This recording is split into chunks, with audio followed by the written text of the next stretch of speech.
Good day everyone.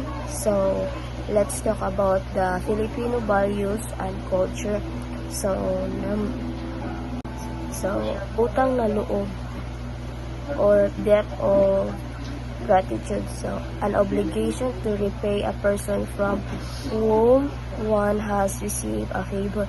So example when someone help you or your family during an emergency like hospitalized, or your family naturally feels like utang na loob and continues to show gratitude, or maybe helping them in return when they need something. So hiya. There are various connotations of hiya in relations to utang na loob when an individual cannot reciprocate the favor done to him, or the repayment seems not accessible to the one who gave the favor. So example, even if you are hungry, you say, okay lang po, thank you, instead of, sige, sabayan niyo na po ako. But pakikisama. This is closely related to utang na loob.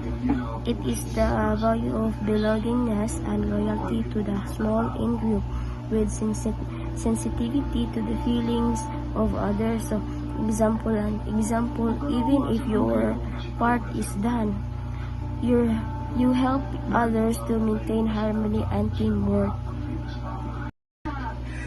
Next is expression that reflects bahala na, iginuhit ng tadhana or deceived by faith.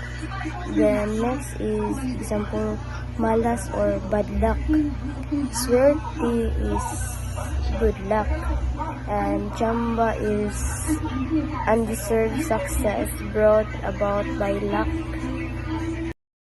Is amor proprio or self-esteem. It is the individual's highly emotional reaction to protect his honor and dignity when they are treated or questioned and retaliate. So example you refuse to let someone insult you or belittle you.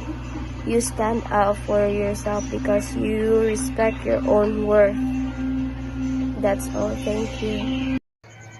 And now, let's proceed to the positive Filipino values. First is bayanihan. Bayanihan is a practice of the spirit of kinship and camaraderie. The custom of bayanihan is observed whenever a helping hand is extended to accomplish a task as a group. So, ang bayanihan day kay kaning pagkahiusa or pagtinabangay sa isa ka lugar without expecting changes.